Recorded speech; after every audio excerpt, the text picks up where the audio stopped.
January 17, 1943, night over the Gulf.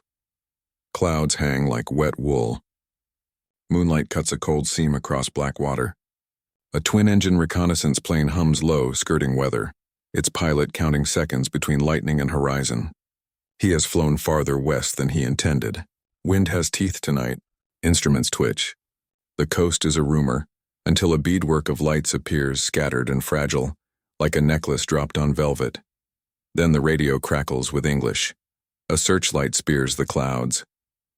Another finds him. He banks, too late. A pair of American trainers, silver gulls with claws, sweep in from his blind side. Warning bursts arc past the nose. The left engine coughs and flares. Heat floods the cockpit. He smells scorched paint. He cuts fuel, feathers the prop, and feels the aircraft sag. Alarms bleat in a language no one can misunderstand. Below, salt flats. Marsh. A small Texas town ringed with derricks and wind-leaning pines. He wrestles the yoke, trims for glide, and when the second engine surges then dies, he chooses the only path left: open the canopy, face the wind, and trust silk and gravity. The parachute blooms. The earth rises, and an American winter breathes in. By the winter of 1943, the war was everywhere, even in places where it technically wasn't. The coasts of the United States had become edges of paranoia. German U-boats had prowled the Atlantic like wolves. Rumors spread of saboteurs landing in Florida, of coded signals flashing from lonely lighthouses. Texas, with its shipyards, oil depots, and training fields, was considered safely inland, but fear drifted even here like dust. At the edge of that fear stood a small coastal town called Clearwater Bend, home to barely 2,000 souls. It was a place of salt-bitten porches, cotton gins, and single-engine crop dusters that flew lower than the church steeple. Its lifeline was an oil-loading rail spur that fed tankers bound for the Gulf, and like most towns of its size, it had no hospital, only a 2-room clinic operated by Dr. Nathaniel Ross, a man in his 50s whose hands trembled from fatigue more than age. He had delivered half the town's babies and buried nearly as many of them. The nearest hospital lay 40 miles inland, reachable only by a dirt road that turned to mud whenever rain came, and rain always came. In those seasons, accidents in the oil fields or the mills often turned fatal, not from severity, but from delay. That January, the war came to Clearwater Bend on a cold wind. The airbase 30 miles south at Port Clarion was a training facility, newly built, hastily staffed, and often more chaos than command. American pilots there flew old P-36 Hawks and fresh-painted P-40s on long, monotonous patrols meant to keep their reflexes alive. They joked that nothing ever happened on their watch, until the night of January 17, 1943. Radar was primitive. A single operator caught the blip, an aircraft crossing from the Gulf, no flight plan, no signal. The order was simple: intercept. By the time the 2 American trainers spotted the stranger's silhouette over the waves, the storm had already done half their work. When the German pilot's parachute opened, the townsfolk were still finishing supper. Some thought it was a weather balloon. Others swore the devil had fallen from the sky. Sheriff Luke Crawford drove out with 2 deputies and a borrowed army jeep. They found the pilot half conscious in the salt grass, a torn harness trailing like a flag behind him. He gave his name softly, in accented English: Lieutenant Karl Heinemann, Luftwaffe reconnaissance. 26 years old, no weapon. A map soaked beyond recognition. They took him into custody and called the base. Within days, he was moved to Camp Clarion, a temporary POW facility surrounded by barbed wire and boredom. For the military, he was just another prisoner in a war that stretched far beyond imagination. For Clearwater Bend, he was a curiosity, a story whispered through cafe windows and church pews. But the war had a strange way of bending lines between enemies. As more captured Germans were shipped inland to Texas, to pick cotton, repair fences, or lay rail lines, towns began to see them less as monsters and more as men displaced by history. Under the Geneva Convention, POWs were allowed to work, earn small wages, and even write letters home. By mid-1943, Texas held more than 50,000 Axis prisoners. Camp Clarion was one of the smallest, but it shared the same rhythm: reveille, roll call, work detail, supper, silence. Karl was assigned to the maintenance shed, repairing broken engines for farm trucks and generators. His quiet competence drew attention. Word spread that he had once studied mechanical engineering in Hamburg before the draft pulled him into the Luftwaffe. It was Dr. Ross who first noticed him outside the fence, not as a soldier, but as a worker repairing a generator for the town's canning warehouse. The doctor's own generator had failed weeks ago, leaving his clinic without proper lighting. The local mechanic refused to touch it. Parts were scarce, and war rations meant waiting months for replacements. Ross petitioned the camp commander for help. The reply came with hesitation, but not refusal. Under supervision, Heinemann was permitted to assist. That was how it began, a German airman fixing a Texan doctor's light. But in that faint flicker of electricity, something more took root. The town was struggling. Influenza had returned. Births outnumbered beds, and the doctor's clinic, once the pride of the county, now looked like a relic from another century. The pastor suggested prayer. The sheriff suggested patience. But both men knew faith and time wouldn't build walls or sterilize instruments. The German pilot, quiet and observant, saw things differently. He saw inefficiency, wasted space, and opportunity in scrap metal and abandoned barns. He didn't speak much, but when he did, he sketched on the back of ration forms, ventilation systems, water pumps, proper drainage lines. The doctor listened. The townsfolk didn't know what to make of it, and slowly, under that uneasy partnership, the idea was born. A proper hospital, built not by decree or funding, but by the hands of soldiers and civilians who, by all logic, should have hated each other. The winter storms were only the beginning. By March 1943, Lieutenant Karl Heinemann had become an unusual fixture in Clearwater Bend, half prisoner, half craftsman. The camp commander, Major Samuel Greer, was a pragmatic man. Idle hands make trouble, he often said, but working ones keep peace.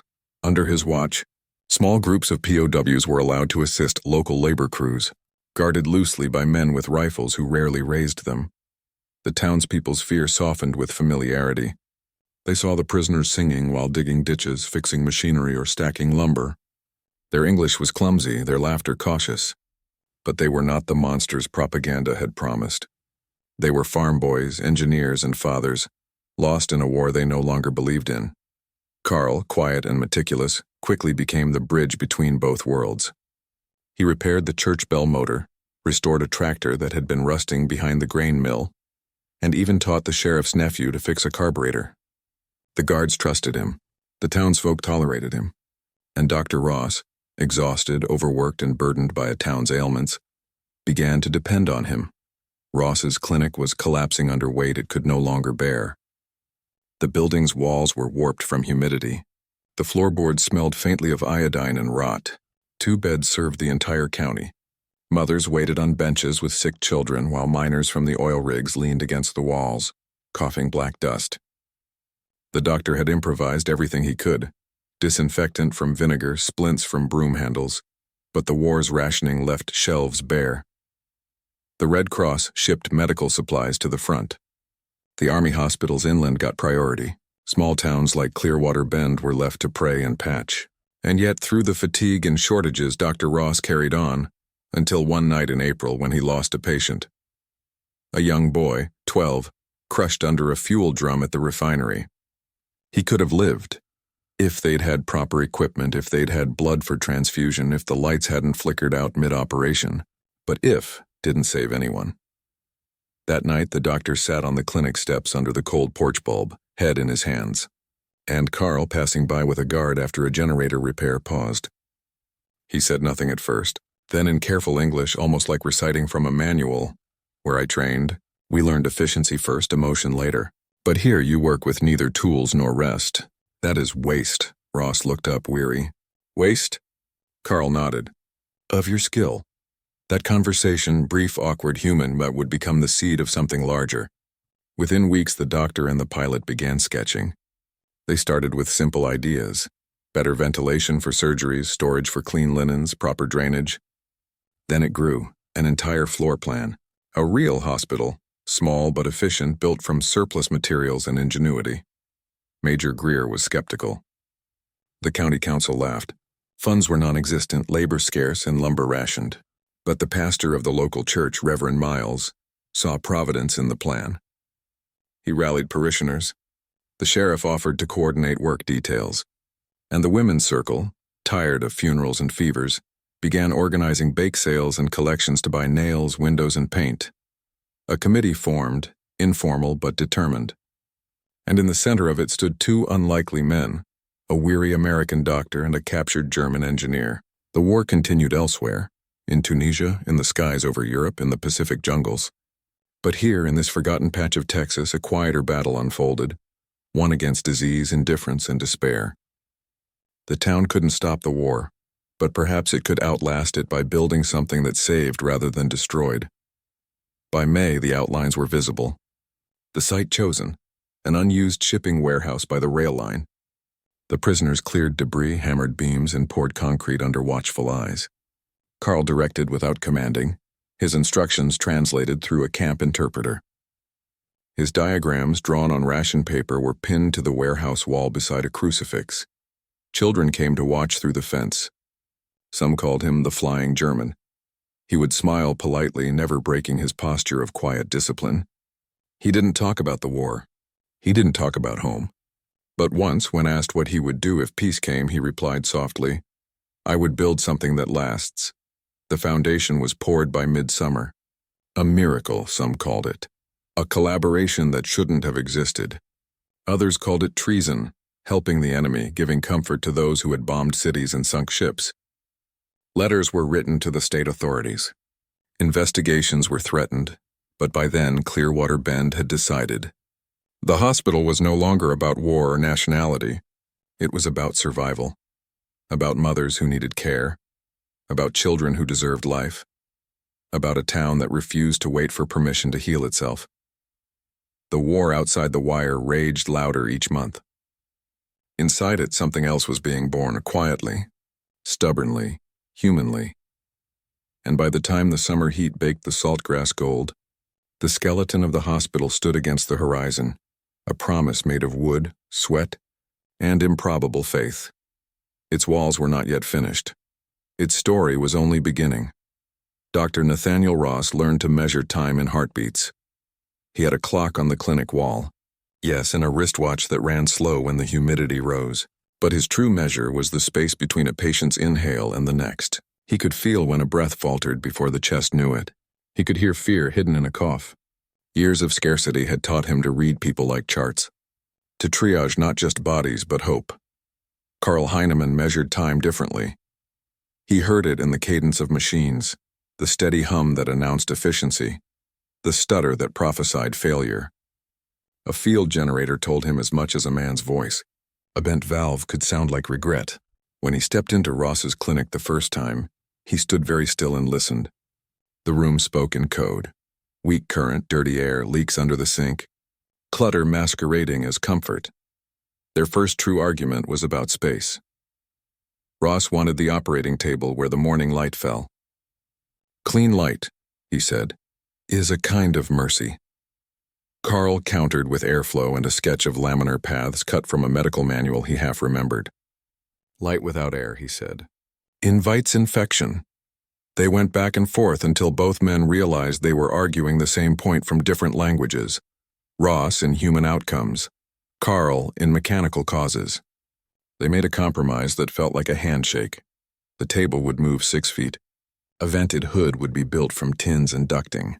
A window would be protected by a slatted shade to keep glare off instruments but let the morning honesty in. Outside, the town watched this unlikeliest pair, one man American by soil, the other German by sky, begin a daily ritual. Ross arrived before dawn, checked charts, wiped instruments twice, then once more for luck. Karl came under guard, nodded to the deputy, rolled up his sleeves, and laid out tools as if preparing a symphony. They did not speak often, but when they did, their words were precise. Pain tolerated precision. Precision, in turn, paid back pain with small victories. A fever that broke, a wound that closed cleanly, a birth that kept both mother and child. In time, the townsfolk noticed something else. The doctor's tremor lessened. Sleep found him more nights than not. He laughed, quietly, a small thing, but real, when a toddler stole his stethoscope and Karl returned it with a theatrical bow. The pilot did not ask for thanks. He accepted coffee he could not sweeten because sugar was rationed. He fixed a rattle in the clinic door so it would not wake patients in the night. He repaired a toy train left in the waiting room, then pretended with perfect seriousness that the engine required daily inspections. That was how trust arrived in Clearwater Bend, not in speeches, but in the even rhythm of two men matching each other's breath and hum. The hospital rose from the discipline of parts. No supply officer could conjure a sterilizer, yet one appeared, welded from a retired canning kettle, pressure gauged by salvaging the dial off a broken air compressor. Karl drafted the build with a carpenter's pencil on butcher paper, annotated in neat German that Ross learned to decipher: inlet, outlet, drain, purge. They mounted the kettle on a brick plinth, fed it with a gas line the sheriff's cousin scrounged from a mothballed pump, and tested it with empty glass bottles until the gauge held steady at a whisper past the safe mark. For the first time, the clinic smelled sharply, undeniably clean. Lighting next. The warehouse that would become the hospital had shipyard surplus bulbs that flickered like anxious eyes. Karl rerouted the circuits, isolating the surgical bay on its own loop, adding a knife switch with a porcelain handle that would hold steady through storms. A teenage radio hobbyist named Eli soldered connections as if they were church work, each bead a prayer against darkness. When they threw the switch and the operating lamp steadied into a pale, unwavering sun, Ross stood beneath it and closed his eyes. "We just subtracted a risk," he said. "We just subtracted night." Water was the quiet miracle. The town had wells, barrels, and an old gravity tank that sulked on a rotting tower. Karl sketched a closed-loop system that reclaimed gray water for cleaning floors and routed fresh water through a filter bed of sand and charcoal boxed in cypress. The carpenter who built coffins built the filter housing with the same care he gave to the dead. The first gallons ran cloudy. The 10th gleamed. Ross filled a pan, lifted it to the light, and saw no ghosts in it at all. They turned cast-offs into instruments. A dentist's foot pedal drill became a bone saw with a hand-turned gearbox. A cracked magnifying glass was nested into a wooden frame, becoming a field loop for stitches. Bed frames were welded from rail spikes and pipe, then planed smooth so the sheets would not snag. The hospital windows earned shutters made from crate slats scored with diagonal vents. When the Gulf wind ran through them, the rooms sighed like lungs finally clearing. None of it was elegant. All of it worked. And because the system was made in public, the town learned enough of its logic to maintain it. At Sunday suppers, you could hear arguments about flow rates and the virtues of brass over iron in humid air. A mother who had never turned a wrench could now diagnose a sputtering pump. A blacksmith who had never read a blueprint could tell you why angles matter where people bleed. In war, technology often means distance, radar horizons, bomb weights, velocity. Here, technology meant nearness. It meant a lamp that did not blink, a blade that did not rust, a wash basin that ran warm even when the rain beat the roof. It meant the difference between a child who lived and one who did not. Major Samuel Greer signed every permission slip with a pen that squeaked. He kept a ledger that would outlast him. Dates, names, work details, guard rotations, supply movements, complaints. He was not a sentimental man, but he respected systems because systems resisted panic. When the hospital plan crossed his desk in April, he wrote one word in the margin, conditional, and underlined it twice. He would authorize POW labor for civic works only if the town could prove oversight, and only if the Red Cross observer initialed the log. Sheriff Luke Crawford had a different ledger: favors owed, tempers measured, rumors tracked like weather. He convened meetings on the church steps because the breeze kept arguments cool. His rule was plain: fear could speak. It could not decide. When a handful of men called the project treason, he gave them 3 minutes each to be heard, and then asked a single question. If your wife was bleeding at midnight and the road to the county hospital was mud, would you refuse a light because a German wired the switch? Silence did most of the work after that. Reverend Miles walked between those ledgers with a Bible under one arm and lumber lists under the other. On Sunday he preached not forgiveness, which felt premature, but usefulness, which felt possible. Mercy, he said, is not soft. Mercy is disciplined help. We will be judged not by whom we hated in wartime, but by what we built while we waited. Parishioners started leaving nails in the collection plate. The church basement filled with bandages rolled during evening hymn practice. The moral line remained bright. No one forgot what uniform Karl had worn. Letters from families overseas told of submarines, bombed docks, sons missing at sea. The hospital did not erase that grief. It did not ask anyone to love an enemy. It asked them to accept a paradox. A man could be your enemy and your craftsman at the same time, and you could hold both truths without breaking. Greer enforced boundaries. Guards escorted POWs. Tools were counted. Work stopped at dusk. When a prisoner tried to slip a coded note through the fence, he was transferred inland the next day without ceremony. The sheriff did not argue. Karl did not intercede. Rules, they understood, were the structure that made mercy possible. Leadership in Clearwater Bend was not charisma. It was a steady hand on a hot day, a signature applied after the hard questions had been asked, a sermon that refused to trade pain for easy absolution. And under that kind of leadership, something rare occurred.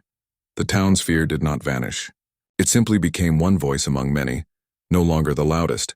The ledgers grew heavier, the walls rose higher, and with each board hammered into place, the town redrew its idea of order, not as a fence against outsiders, but as a scaffold for the living.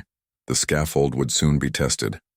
Night in Camp Clarion sounded like sawgrass and boots. After lights out, the barracks breathed in unison, cots creaking, a cough swallowed, the faint scritch of a pencil hoarding words for a letter that might never cross an ocean. In that pooled darkness, loyalties grew complicated. Some men, older, bone-tired, spoke of farms and bread. Others, young, clenched, kept to slogans because certainty warms better than blankets. Karl occupied a narrow bed beneath a window with a crooked latch. He was not the ranking man, but the men watched him, because he never raised his voice, because engines obeyed him, because the camp guards nodded when he approached a tool cart. Authority is noticed even when unclaimed, and it draws friction like static. Engineer, a prisoner muttered one evening, not quietly enough. You fix their town so they forget what they are doing to ours. Karl did not look up from the oil-stained notebook where he drew valves and ductwork. I build so someone will not die tomorrow. Not one of ours. Someone, Karl repeated, as if the word itself were a hinge he had chosen to grease. In another corner of the barracks, a former radio operator worried at a loose thread on his blanket and whispered about coded messages, about hiding a frequency in the static of the Friday night county broadcast. Two men listened, hungry for a purpose that felt like war. When they approached Karl for help, you understand circuits. You can make a tiny thing matter. He shook his head. A tiny thing already matters, he said. There is a child with a fever 3 blocks from the fence. That is the circuit I am repairing. He earned quiet enemies that night and quiet allies. The older men, the ones with farmer hands, slept easier. The younger ones stared harder at the ceiling. The camp interpreter, a school teacher before uniforms erased his chalkboard, told Karl in careful, teacherly German, "What you are doing will be judged by 2 nations and understood by none. Do it anyway." So he did, aware that usefulness can be a shield and a target, that the most dangerous thing in a barracks is not a contraband blade but an idea that asks men to measure. Victory in respirations instead of headlines. The hospital did not rise by diagrams alone. It rose on backs and casseroles, on gossip that turned into momentum, on hands that had never turned a wrench learning the bite of a spanner. The women's circle at Clearwater Bend Baptist began as donors and ended as quartermasters. They inventoried linens, boiled bandages, and organized watch schedules for mothers nursing infants who needed the clinic's warmth at midnight. They were not sentimental about it. They ran lists like supply sergeants because suffering hates improvisation. At the shipyard, welders who normally stitched hulls against the Gulf's rough temper took night shifts running bead along bed frames and railings. Joints that would have faced salt spray now faced mop water and bleach. They worked in pairs, one steadying, one guiding, until the metal cooled like held breath. Same job, one welder said, knocking his knuckles on a railing. Different cargo. The high school's science club disassembled an antique switchboard and donated its bones. Wires were sorted by color and length. Backlight knobs were polished back to a dull pride. Eli, the teenage radio tinkerer, mapped a simple call system with a pencil and a faith that electricity prefers tidy paths. Each room earned a button and a numbered light above the nurse's desk.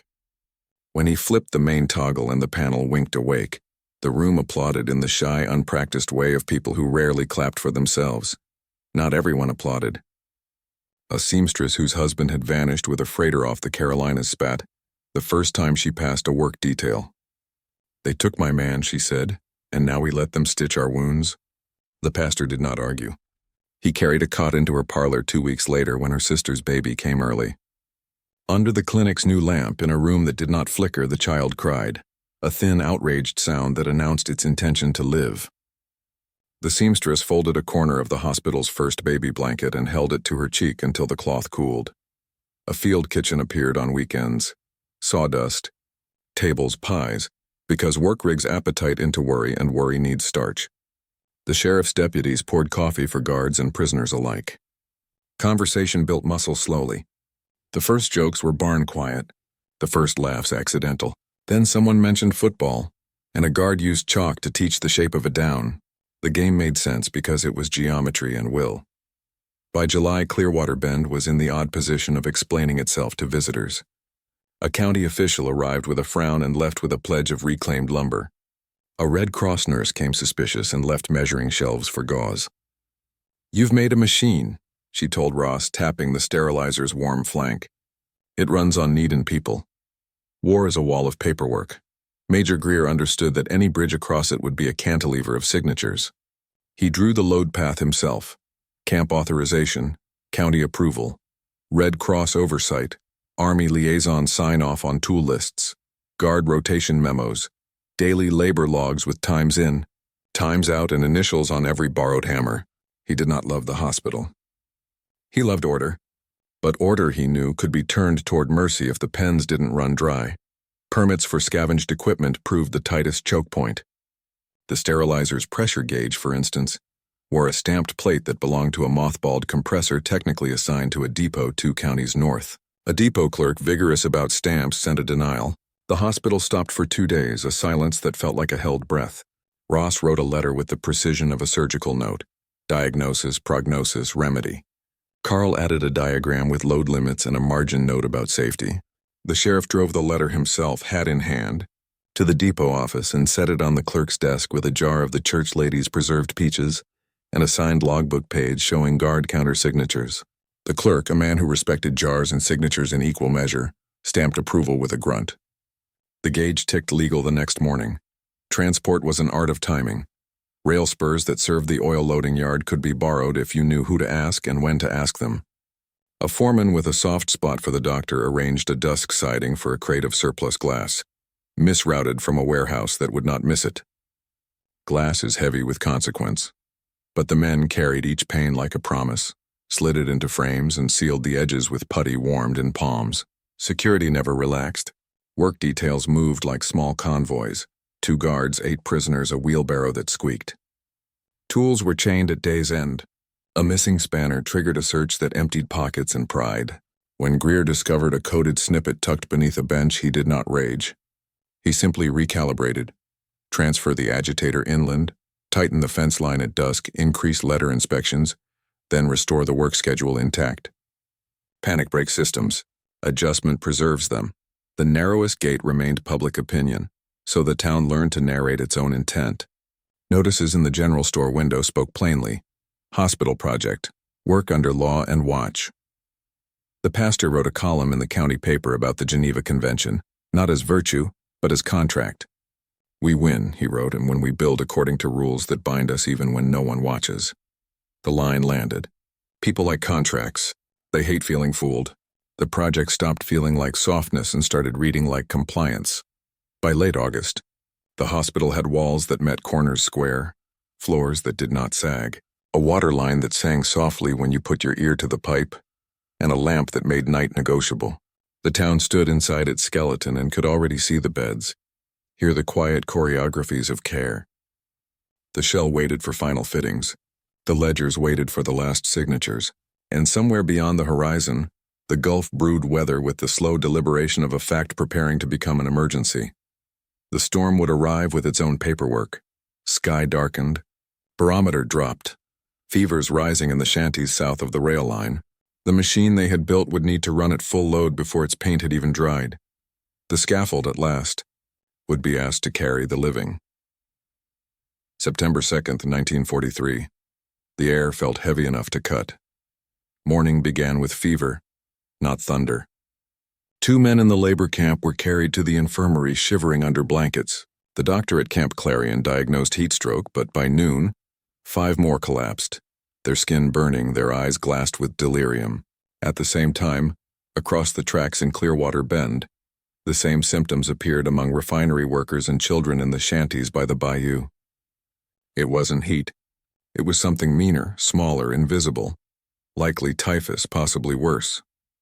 Dr. Ross received the first patient at dusk, a girl of 8, brought in on her father's shoulders, lips dry, pulse frantic.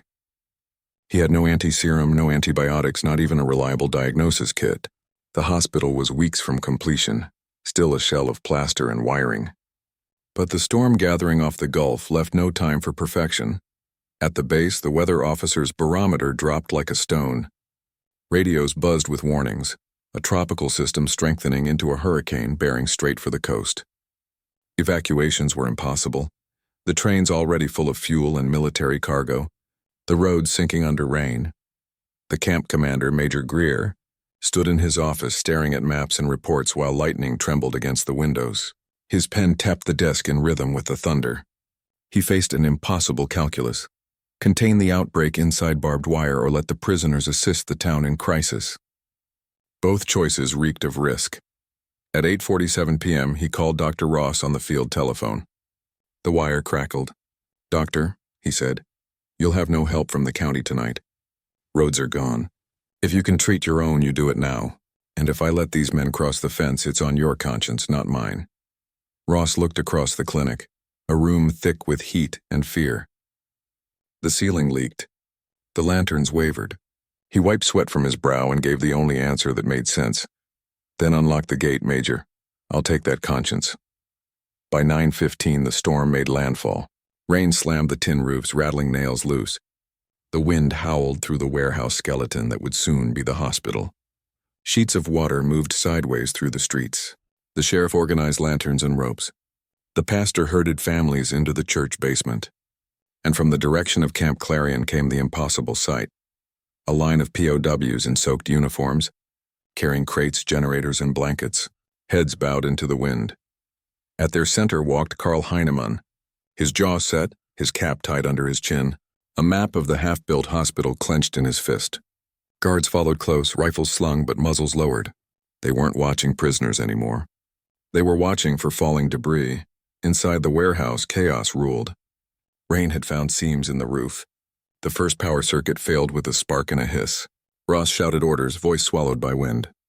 They hauled the clinic's tables here, laid out tarps, and turned the half-finished structure into a ward. One lantern hung from a rafter, swinging like a slow pendulum of light. "Boiler," Karl called, pointing to the sterilizer. "We need steam, pressure steady, or infection wins."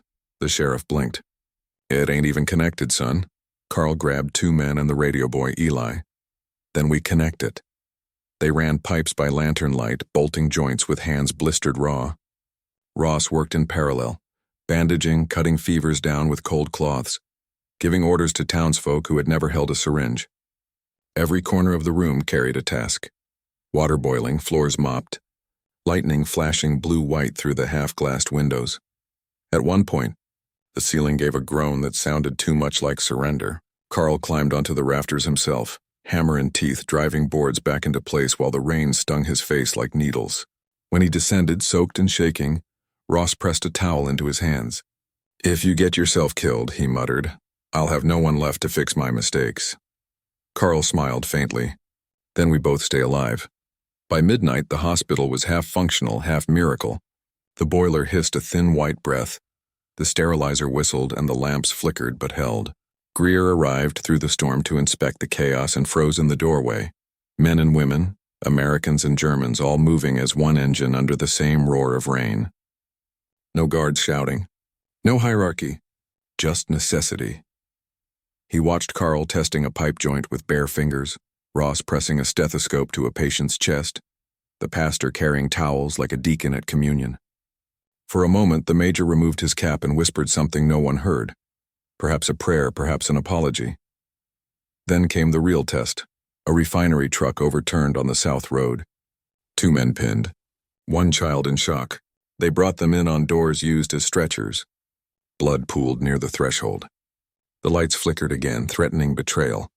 Ross barked orders, and Karl answered them without pause, fetching clamps, adjusting valves, holding the lamp steady as the doctor stitched under trembling light. Rain drummed a steady rhythm on the roof. Outside, the town seemed to vanish into darkness. Inside, the world narrowed to breathing, stitching, pulse.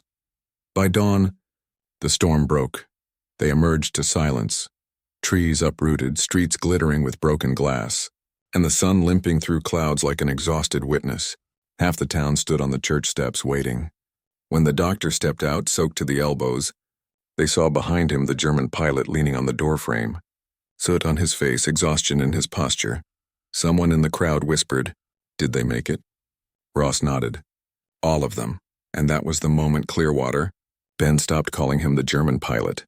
They started calling him the engineer, but history wasn't done testing their creation. The second day after the storm, Clearwater Bend had turned into a mosaic of debris and damp hope. Houses leaned. Trees lay like felled columns across streets. The church roof peeled in half. But the warehouse and their half-born hospital inn still stood scarred but upright. Its walls had held against the wind because its frame was overbuilt, because a German engineer had insisted that storms care nothing for optimism, only for angle and steel. The morning brought no rest. The fever spread faster than the receding floodwater. The hurricane had stirred the cesspools, tainted the wells, and turned every cut and cough into a potential death sentence.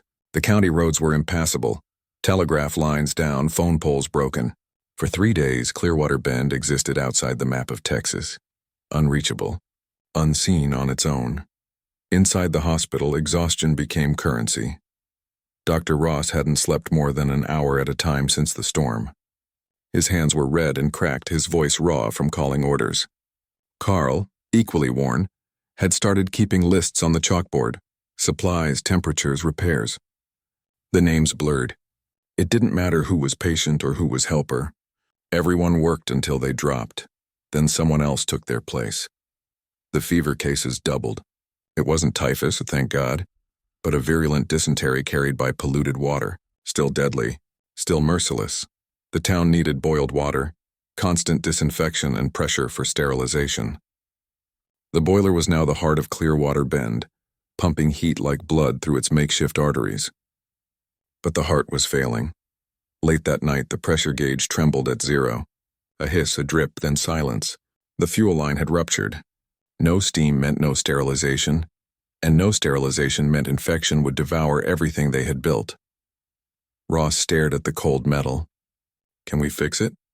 Karl examined the brake, a cracked joint beneath the burner assembly, barely reachable without dismantling half the frame. With new pipe and sealant, yes, which we don't have. Karl hesitated. There is one option, dangerous. The sheriff crossed his arms. You just described everything we've done this week. Karl motioned to the guards. We use aviation sealant. From the base, Greer frowned. That's restricted material. Jet compound. If it ignites wrong, then it burns hot enough to melt the boiler, Karl finished. But if we don't, the town burns slower. Greer studied him for a long moment, then exhaled. Take what you need. I'll sign it in pencil. You'll sign it in blood if it fails. The repair took the night. Karl crawled beneath the boiler, the metal scalding even without flame, his shoulders pressed to the earth. Eli held a lantern close, his hands trembling. Dr. Ross stood by with towels and water, ready to cool whatever caught.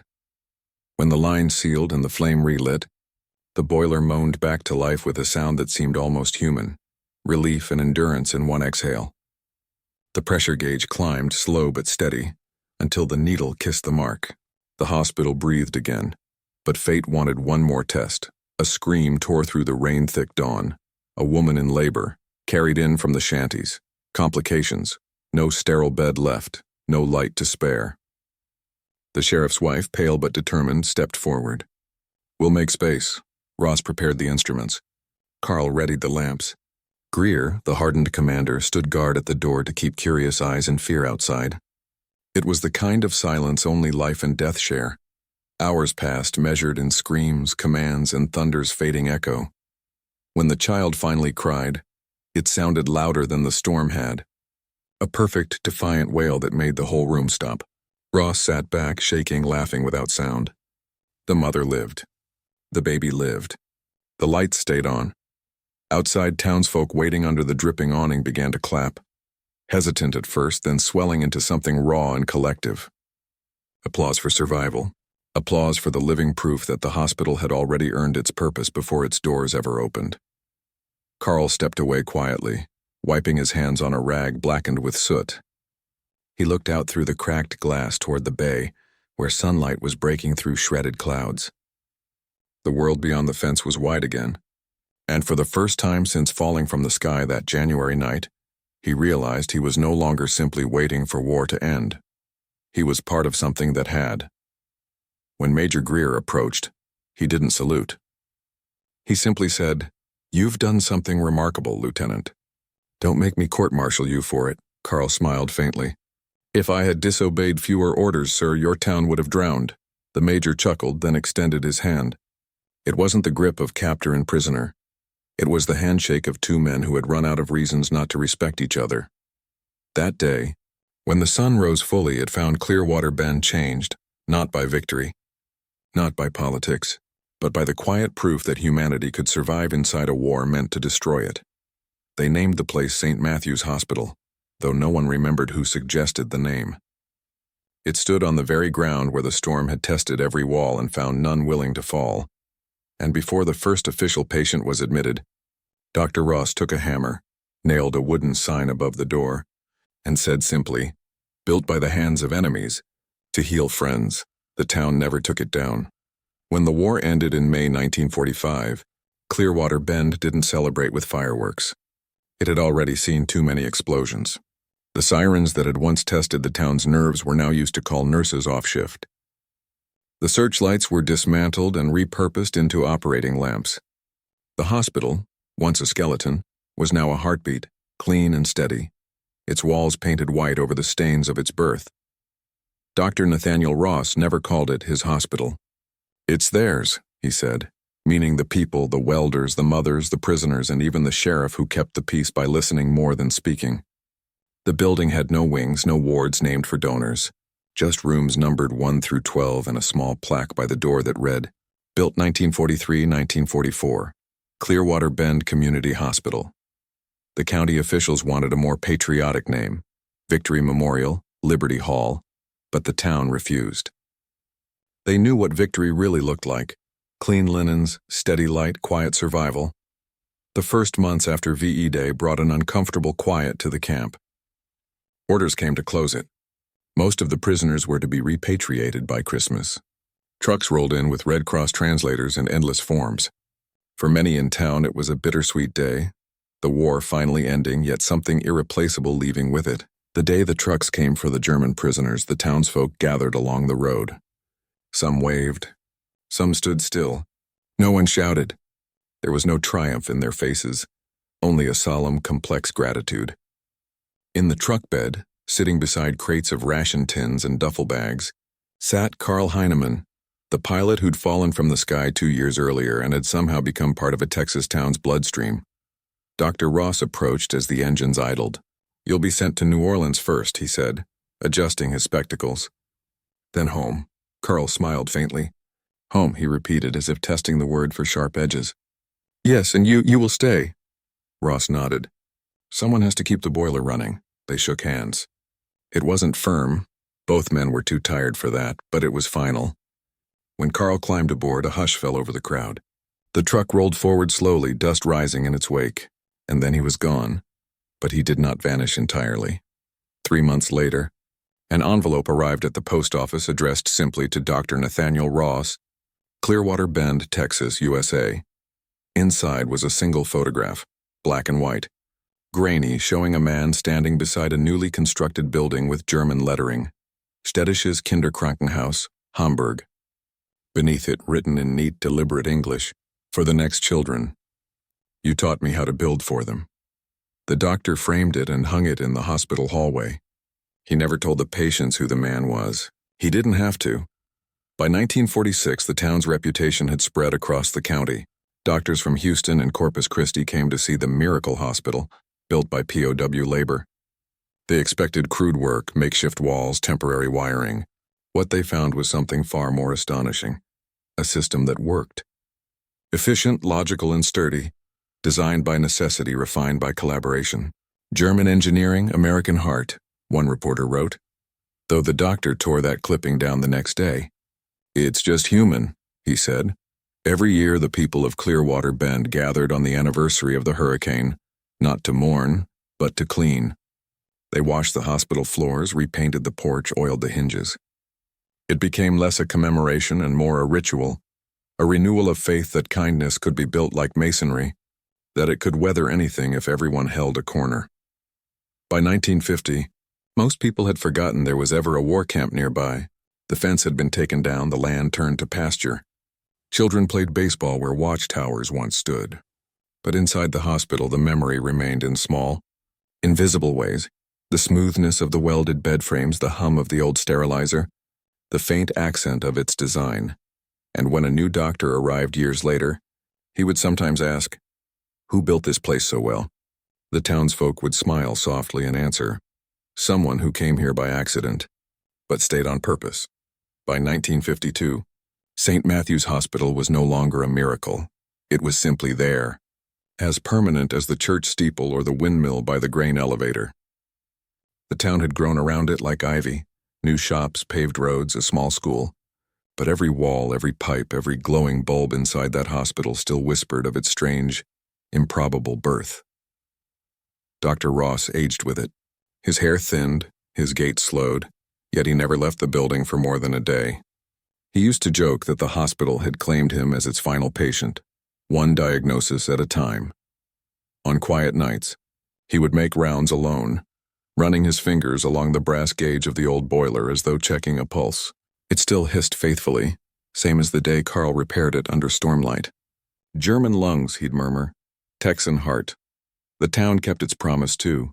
Every few years, the citizens pooled funds to add something. A children's ward, a small maternity wing, a tiled hallway. Each addition followed the logic of the first blueprint, still pinned behind glass in the lobby. Lines drawn by a foreign hand, smudged with oil and pencil dust. No one erased them. Then, in 1955, another letter came, this time from Europe, stamped in blue ink, its handwriting instantly recognizable to anyone who had once seen it on repair lists and diagrams. It read, "Dear Dr. Ross, the hospital here stands finished. We have light, warmth, and laughter, not rationed anymore. My daughter was born last winter. She lives because of a design you allowed me to test when the world was falling apart. I hope Clearwater Bend still breathes the same way it did, with discipline, mercy, and purpose. Yours in gratitude, Karl Heinemann." The doctor read the letter aloud at Sunday service. The church fell silent, not from surprise, but from the quiet satisfaction of something circular closing. When he finished, Reverend Miles folded the paper and said, "We prayed for peace. Turns out we built it instead." That year, the town voted unanimously to place a brass plaque beside the hospital door. It did not mention nations, ranks, or wars. Only names and hands dedicated to all who built in the year of storm and fever, Americans, Germans, neighbors. May mercy outlive fear. When Dr. Ross died in 1957, the entire town followed his coffin down the dusty road to the small cemetery by the pines. They buried him beside his wife, beneath a plain stone-marked physician.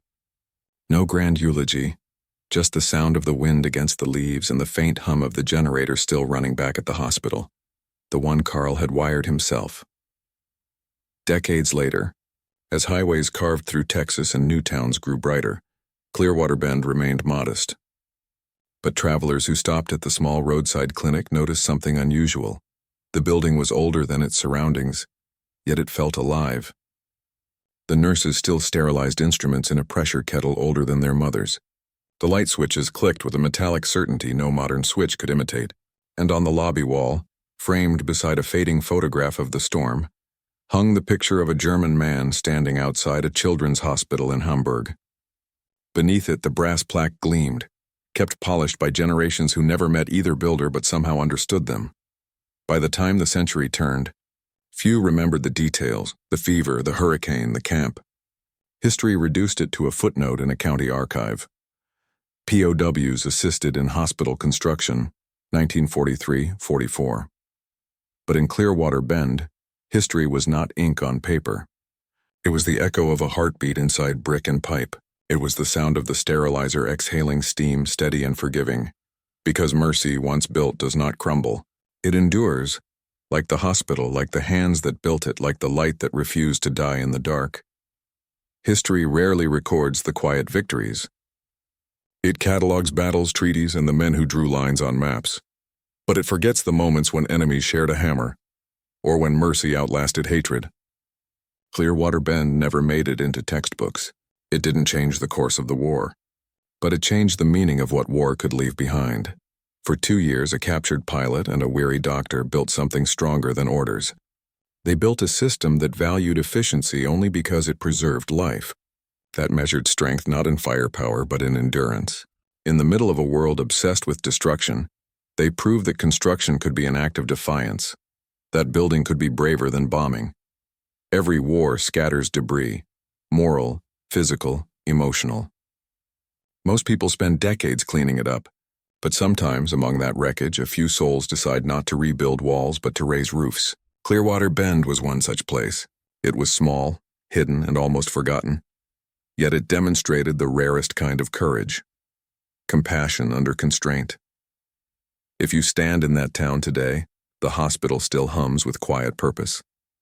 The boiler is gone, the rooms are modern, but the foundation remains the same. And if you listen carefully beneath the murmur of machines and the click of nurses' shoes, you can almost hear the rhythm of its making. Hammer on steel, rain on tin. 2 languages merging into the universal sound of effort. That is the legacy of Clearwater Bend. Not the storm, not the fever, not the uniforms, but the hands that met across a line drawn by nations and decided to build instead of break. Because in the end, the war's loudest noise was silence. And in that silence, a light still burns. Subscribe for more true stories that remind us of what it means to be human, even in the darkest of times.